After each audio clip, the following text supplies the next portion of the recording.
Hello बच्चों, let's read this question.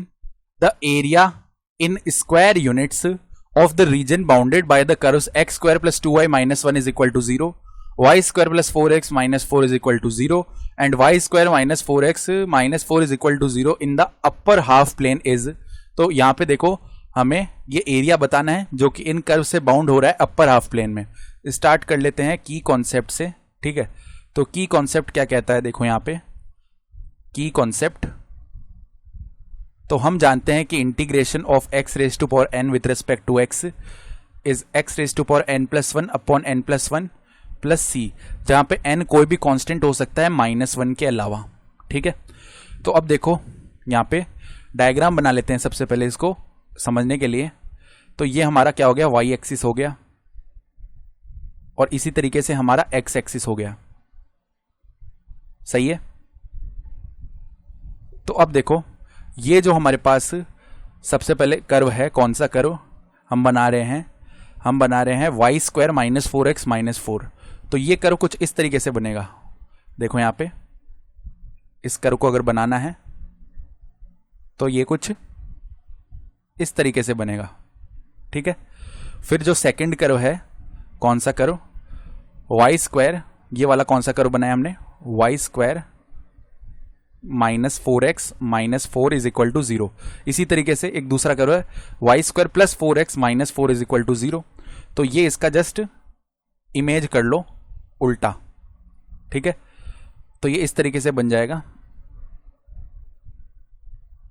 Okay. तो यहां पे देखो हम रफली बना रहे हैं किस तरीके से, देखो ये वाला तो कुछ इस तरीके से था, फिर दूसरा कर्व कुछ ऐसे था, ठीक है। ये इनके इंटरसेक्शन पॉइंट्स आ जाएंगे यहाँ पे। तो ये वाला हमारा कौन सा कर्व है, y square plus 4x minus 4 is equal to 0, ठीक है। अब यहाँ पे ये जो इनके इंटरसेक्शन पॉइंट्स है ये हम निकाल सकते हैं कि कहाँ कहाँ पे ये इंटरसेक्ट कर रहे हैं। जस्ट इनकी इक्वेशन को बराबर रख दो। तो हम क्या बोल सकते हैं कि y square plus 4x minus 4 is equal to y square minus 4x minus 4। तो क्या मिलेगा यहाँ से, वाई स्क्वायर तो कैंसिल आउट हो गया, 8x इज इक्वल टू 0, यानी x इज इक्वल टू 0 मिल गया। x अगर 0 है तो यहाँ पे y का वैल्यू भी निकाल सकते हैं, y square is equal to 4 आएगा, यानी y का वैल्यू प्लस माइनस 2 आएगा। तो यहाँ पे तो 0,2 हो जाएगा और यहाँ पे 0,-2 हो जाएगा, सही बात है, ठीक है। अब एक थर्ड कर्व भी दिया हुआ है जो कि क्या है, x square plus 2y minus 1। तो ये कैसे बनेगा, इसको देखो, ये कर्व हमारा इस तरीके से जाएगा, ये स्टार्ट होगा यहां से ऐसे जाके कुछ ऐसे जाएगा ये कर्व, ठीक है।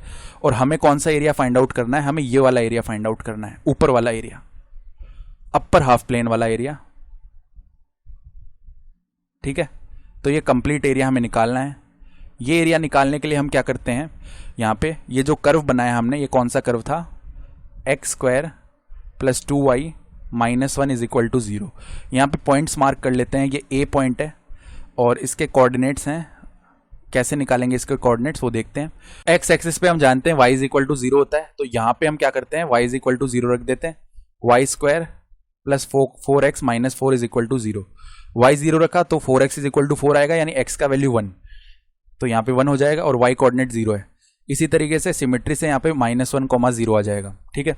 तो अब ये निकालने के लिए, शेडेड पोर्शन निकालने के लिए हम क्या करेंगे, इंटीग्रल्स का यूज करेंगे। तो एक बात तो ध्यान रखो, अगर मैं ये हाफ वाला एरिया निकाल देता हूँ, केवल इतना इतना एरिया जो कि शेडेड है, केवल इतना इतना एरिया अगर मैं निकाल रहा हूँ, तो उसके लिए क्या करना पड़ेगा, तो अगर हमें ये हाईलाइटेड पोर्शन निकालना है तो इस कर्व के सहारे जाएंगे। यहां से अगर x का वैल्यू निकालते हैं हम तो क्या आएगा, 4 माइनस वाई स्क्वायर अपॉन 4, ठीक है। तो मैं क्या करूंगा, पहले कंप्लीट एरिया निकालूंगा, कहां से कहां तक जाके, 0 से 2 तक जाके, ठीक है। y में जा रहे हैं 0 से 2 क्योंकि ये 0,0 है, तो 0 से 2 जाएंगे तो ये कंप्लीट एरिया आ जाएगा, ये वाला कंप्लीट एरिया आ जाएगा, ठीक है, ये वाला कंप्लीट एरिया। अब इसमें से हम क्या करेंगे, ये वाला एरिया सबट्रैक्ट कर देंगे। तो ये वाला एरिया कैसे निकालेंगे, हम इस कर्व के सहारे जाएंगे और कहां से कहां तक जाने वाले हैं, एक्स एक्सिस में 0 से 1 तक। यहां से हम क्या करते हैं, अगर y का वैल्यू निकालना चाहते हैं तो वो क्या आ जाएगा, 1 माइनस एक्स स्क्वायर अपॉन में 2, ठीक है। तो रिक्वायर्ड एरिया, इसको a बोल लेते हैं हम, रिक्वायर्ड एरिया क्या हो जाएगा। अब ट्वाइस भी करना पड़ेगा क्योंकि ये हाईलाइटेड पोर्शन निकाला, इसका ट्वाइस कर देंगे सिमेट्री से तो पूरा शेडेड पोर्शन आ जाएगा। तो ट्वाइस कर दिया और इंटीग्रेशन ऑफ कहाँ जा रहे हैं, y में 0 से 2 तक जा रहे हैं पहले, क्योंकि यहाँ पे 0 है यहाँ पे 2 है, तो 0 से 2 तक जाएंगे।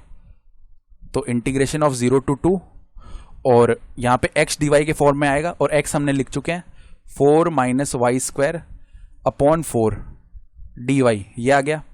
फिर माइनस में क्या करना पड़ेगा, इंटीग्रेशन अब y dx के फॉर्म में जाएंगे और x में 0 से 1 तक जा रहे हैं, 0 से 1 तक चले गए और 1 माइनस एक्स स्क्वायर अपॉन 2 और यहाँ पे dx, ये आ गया। यही हमारा रिक्वायर्ड एरिया होगा, इसको सॉल्व कर लेते हैं। तो 2 और 1/4 बाहर आ गया। इंटीग्रेशन ऑफ 4 कितना होगा, 4y माइनस वाई क्यूब का इंटीग्रेशन, सॉरी वाई स्क्वायर का इंटीग्रेशन y क्यूब अपॉन 3, यहाँ पे 0 से 2 तक लिमिट चल रही है, ठीक है। फिर माइनस में यहाँ पे 1/2 तो बाहर ले लिया, ठीक है। फिर x माइनस में x क्यूब अपॉन 3 और लिमिट चल रही है 0 से 1 तक। तो यहाँ पर देखो आगे क्या करते हैं, 2 1/4 एज इट इज है, upper limit minus lower limit, तो 8 माइनस में कितना हो जाएगा, 2 क्यूब यानी 8 अपॉन 3 और 0 से तो 0 ही आने वाला है, ठीक है। फिर माइनस में 1/2, यहाँ पे 1 माइनस 1/3 यानी कि 2/3 आ जाएगा, सही है।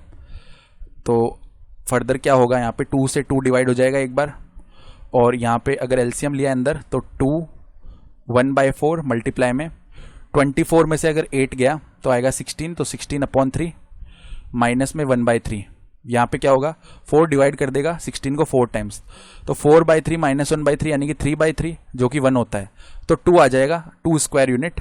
ये हमारा रिक्वायर्ड आंसर हो गया। तो 2 स्क्वायर यूनिट ही हमारा आंसर हो जाएगा। I hope you understood this explanation. Best of luck.